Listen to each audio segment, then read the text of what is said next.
السلام علیکم ورحمۃ اللہ وبرکاتہ۔ دوستو، ہمارے یوٹیوب چینل کو سبسکرائب، لائک اور شیئر ضرور کریں۔ ویڈیو اچھی لگے تو کمنٹ میں کوئی دعا یا جملہ ضرور لکھیں۔ السلام علیکم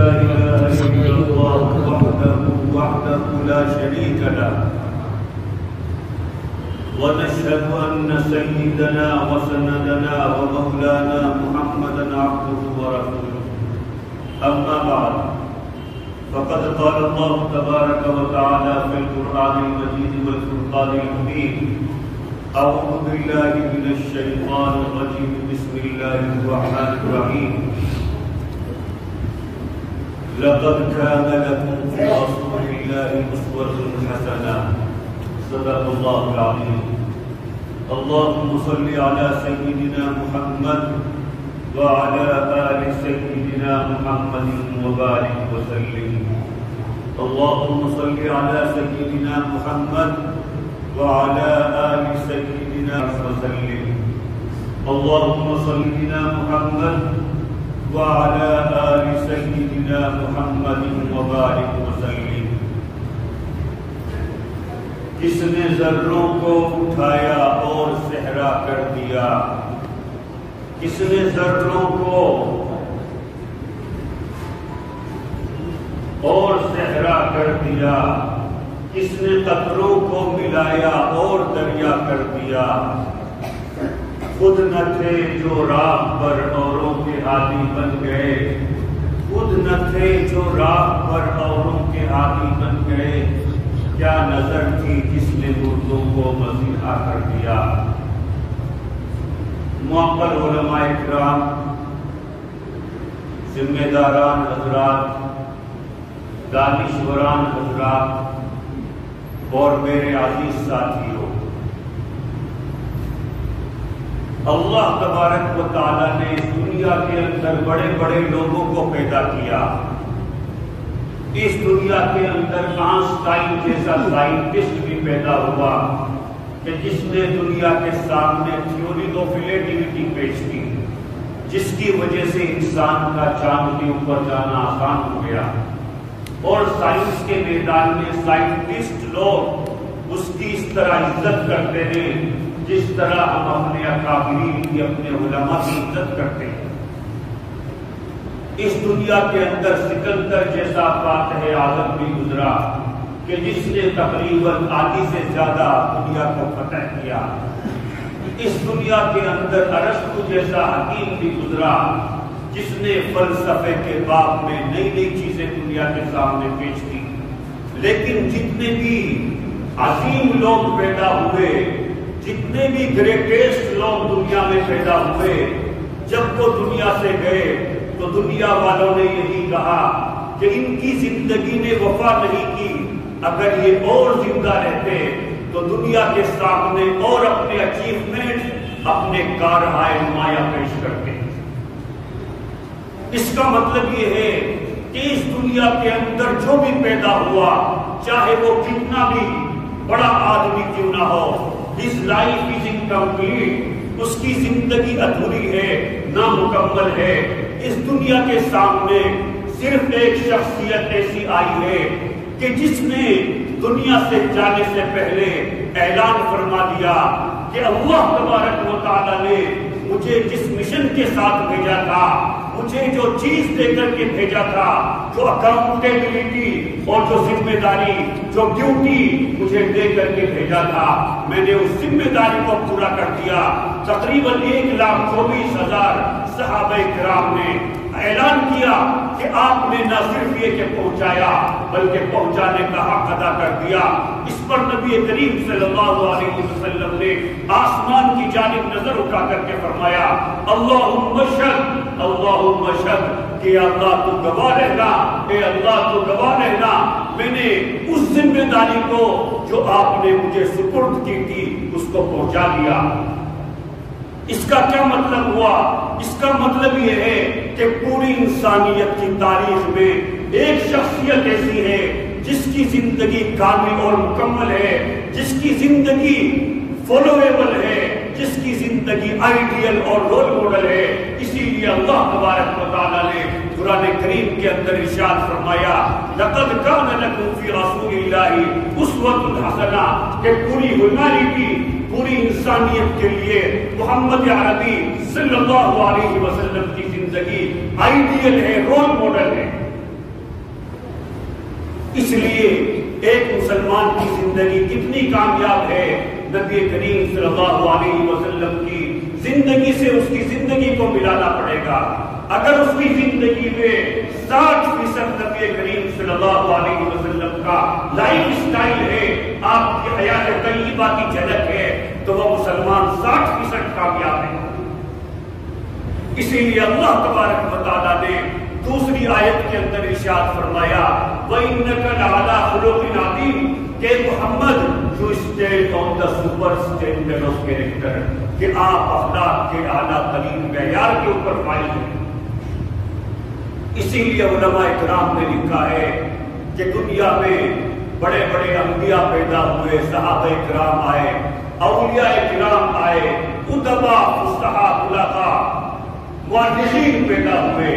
لیکن اگر اس سب کے کمالات کو جمع کیا جائے اور نبی کریم صلی اللہ علیہ وسلم کے کمالات کو جمع کیا جائے تو نبی کریم صلی اللہ علیہ وسلم کے کمالات بڑھ جائیں گے۔ اسی لیے قاسم العلوم والخیرات حضرت مولانا قاسم نانوتوی رحمۃ اللہ علیہ نے فرمایا کہ جہاں کے سارے کمالات تجھ میں ہیں، جہاں کے سارے کمالات تجھ میں ہیں، تیرے کمال کسی میں نہیں مگر دو چار۔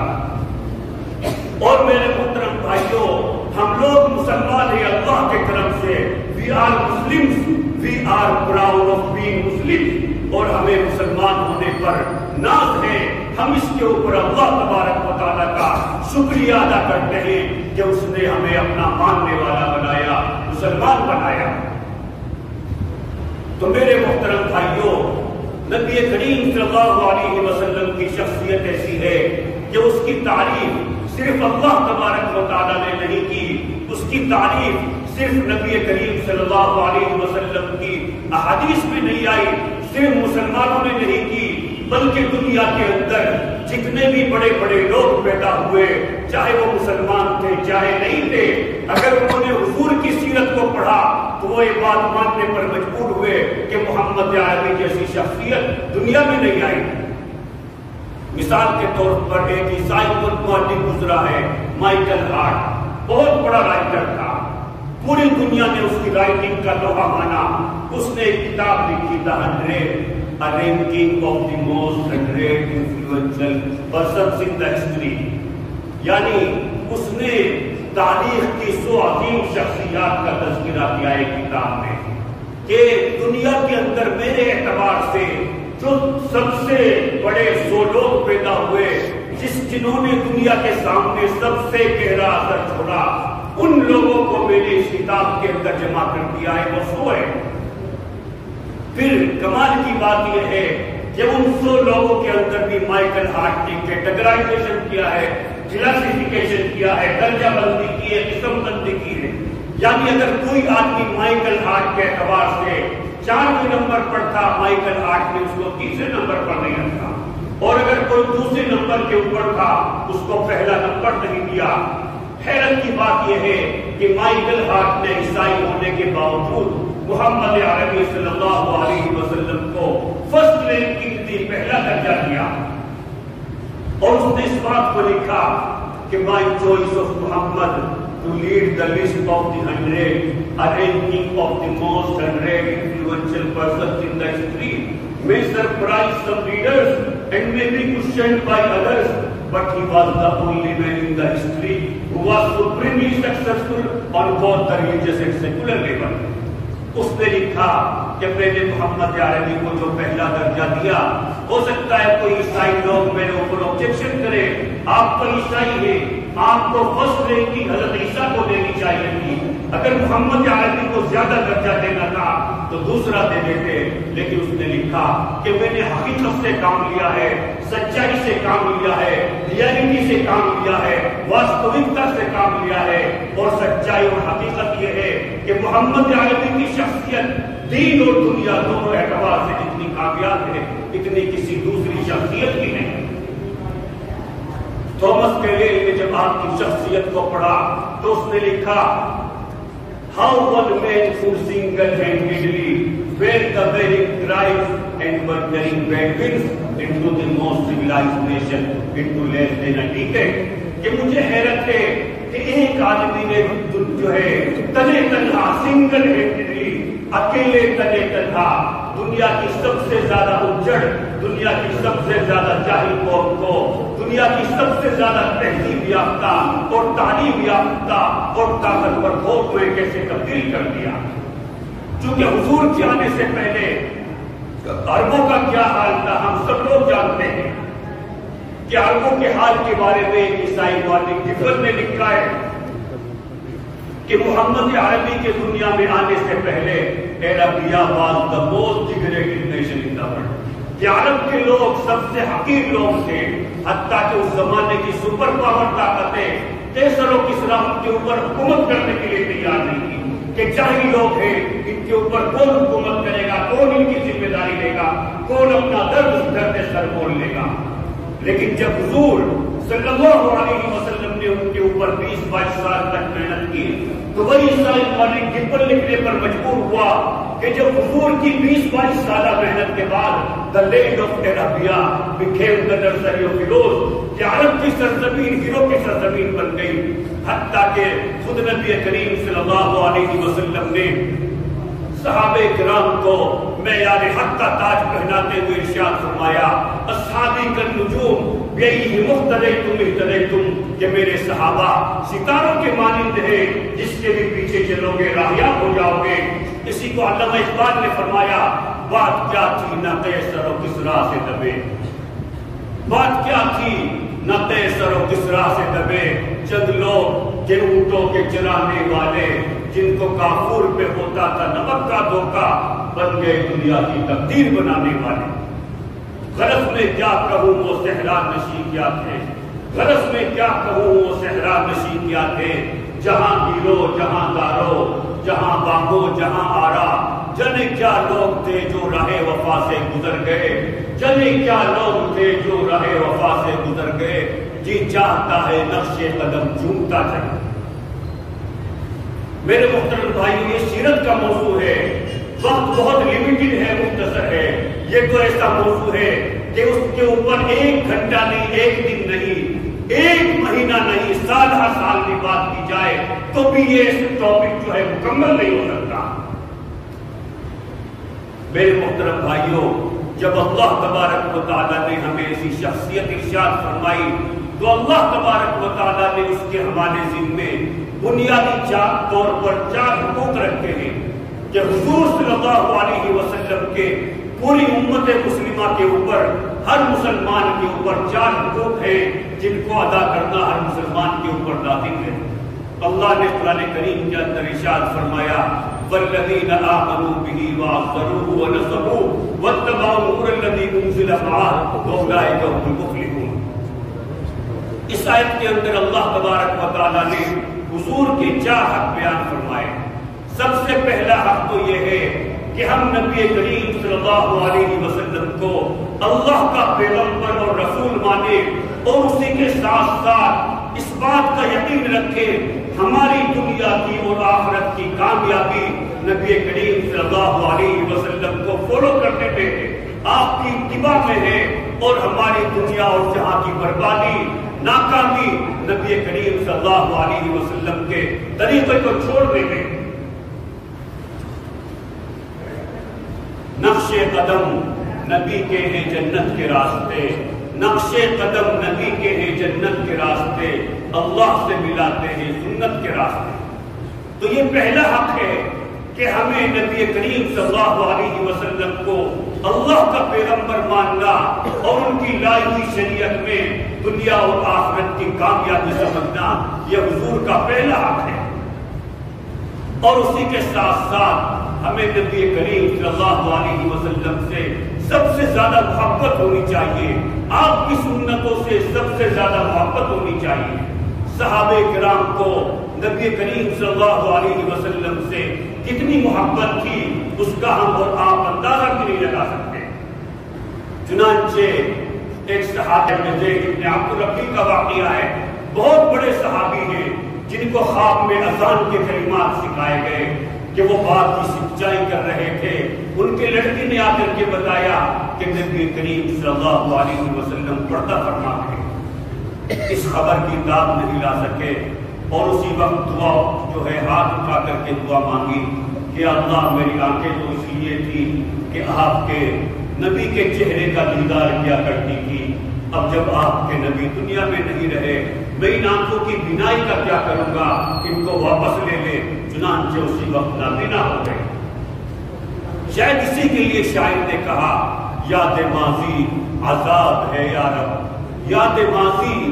عذاب ہے یا رب، چھین لے مجھ سے حافظہ میرا۔ خیر وہ تو صحابہ کرام تھے، ان کی برابری کون کر سکتا ہے، لیکن قراب قریب کے زمانے میں علماء دیوبند کو بھی اللہ تبارک و تعالیٰ نے عشق نبوی میں عظیم مقام عطا فرمایا۔ چنانچہ قاسم العلوم والخیرات حضرت مولانا قاسم نانوتوی رحمۃ اللہ علیہ جب مواجہہ شریف پر حاضر ہوئے اور صلاۃ السلام کے بعد واپس ہوئے تو کسی نے دیکھا کہ آپ کے چہرے پر عجیب نور تھا، تو صحابی نے پوچھا کہ حضرت آپ کے چہرے پر اتنا نور؟ تو حضرت عموماً شعر نہیں کہتے تھے، آپ کا مزاج شاعرانہ نہیں تھا، لیکن اس وقت عشق نبوی کی عجیب کیفیت میں ڈوبے ہوئے تھے۔ آپ نے اشعار کے اندر جواب دیا، آپ نے فرمایا کہ میرے آقا کا مجھ پر عجب کرم تھا، میرے آقا کا مجھ پر عجب کرم تھا،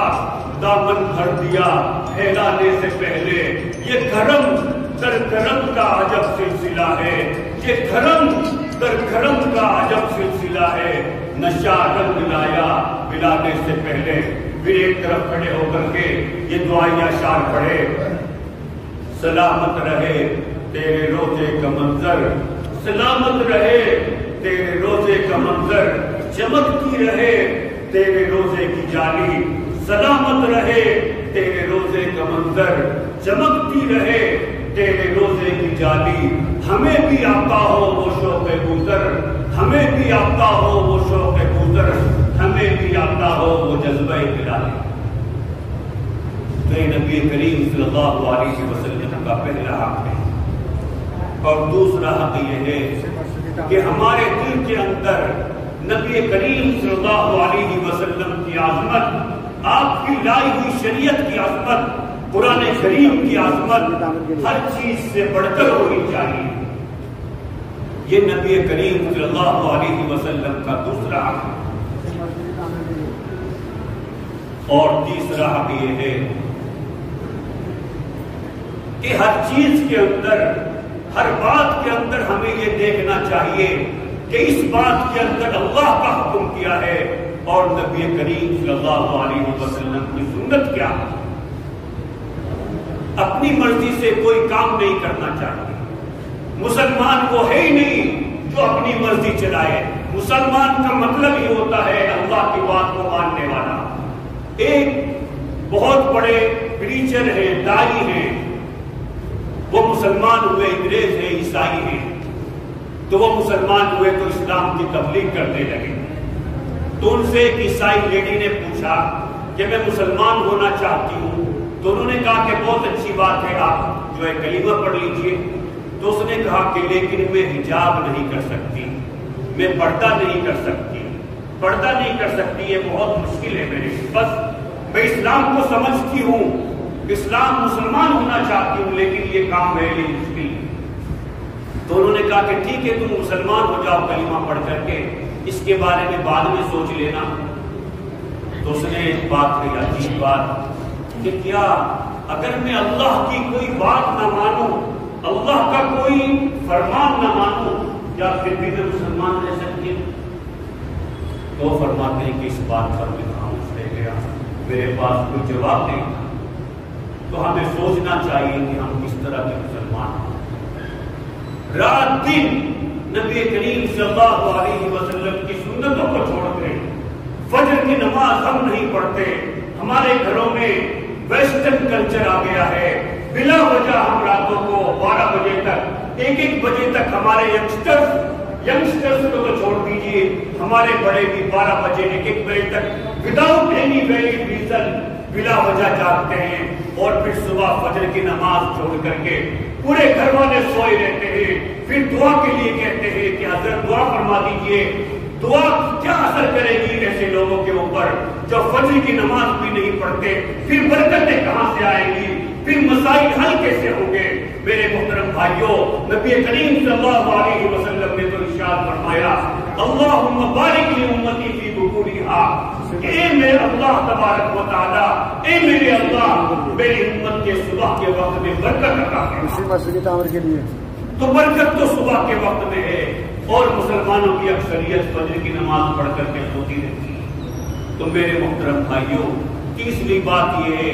کہ اللہ کا حکم کیا ہے، حضور کا طریقہ کیا ہے، شادی بیاہ کے اندر ہر معاملے میں ہمیں یہ دیکھنا ہے۔ اور چوتھا کام یہ ہے کہ نبی کریم صلی اللہ علیہ وسلم کی مدد کی جائے۔ جب تک آپ صلی اللہ علیہ وسلم زندہ تھے، بقیت حیات تھے، تب تک آپ صلی اللہ علیہ وسلم کی مدد کرنا اللہ تبارک و تعالیٰ کی مدد کرنا تھی۔ آپ کے پردہ فرما جانے کے بعد دین کے جتنے بھی کام ہیں، چاہے وہ مسجد کی تعمیر سے ہو، مدارس کی لائن سے ہو، یا جو تنظیمیں چلتی ہیں مسلمانوں کی خیر خواہی کے لیے، مسلمانوں کو واقعتاً فائدہ پہنچانے کے لیے جو لوگ بھی کام کر رہے ہیں، خاص طور سے مساجد والے، مدارس والے، خانقاہ والے، تنظیم والے، ان سب کی مدد کرنا یہ نبی کریم صلی اللہ علیہ وسلم کی مدد کرنا ہے۔ تو 4 کام کرنے ہیں۔ ایک تو نبی کریم صلی اللہ علیہ وسلم کو اللہ کا پیغمبر ماننا، آخری پیغمبر ماننا، آپ کی سنت کے اندر دنیا اور آخرت کی کامیابی سمجھنا، اسی کے ساتھ ساتھ شریعت کی بات کو سب سے اوپر رکھنا، سب سے مقدم رکھنا، شریعت کی عظمت کو دل میں بٹھانا۔ آپ کی کوئی بھی رائے ہے، آپ کتنے بھی بڑے فلسفر ہوں، کتنے بھی بڑے سائنٹسٹ ہوں، آپ کچھ بھی ہوں، لیکن جب اللہ کا حکم آ جائے، نبی کریم صلی اللہ علیہ وسلم کی بات سامنے آ جائے، تو آپ اپنی مرضی نہ چلائیں، آپ سرنڈر کر دیں، اس کا نام مسلمان ہونا ہے۔ اور تیسری بات یہ ہے کہ ہر کام میں سنت کے اوپر عمل کرنا، اور چوتھا یہ ہے کہ نبی کریم صلی اللہ علیہ وسلم کی مدد کرنا، یعنی دین کے جتنے بھی شعبے ہیں، چاہے وہ مدارس کی لائن سے ہو، چاہے وہ مساجد کی لائن سے ہو، چاہے وہ خانقاہ کی لائن سے ہو، چاہے وہ تنظیموں کی لائن سے ہو، ان کی ہر اعتبار سے فائنینشلی ان کی سپورٹ کرنا، مورلی ان کی سپورٹ کرنا، یہ نبی کریم صلی اللہ علیہ وسلم کی سنت۔ یہ 4 حق ہیں۔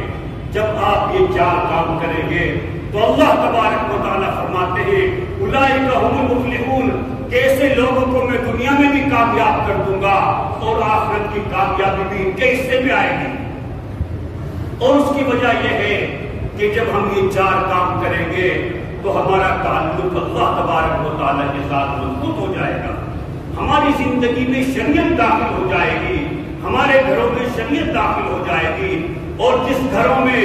جن کے گھروں کے اندر، جن کی زندگیوں میں دین آ جائے، پھر لوگ تو مرنے کے بعد جنت میں جاتے ہیں، اللہ تبارک و تعالیٰ ایسے لوگوں کی دنیا ہی کو جنت بنا دیتا ہے، اللہ تبارک و تعالیٰ ایسے گھروں کو ہی جنت کا نمونہ بنا دیتے ہیں۔ دعا فرمائے کہ اللہ تبارک و تعالیٰ مجھے بھی اور آپ لوگوں کو بھی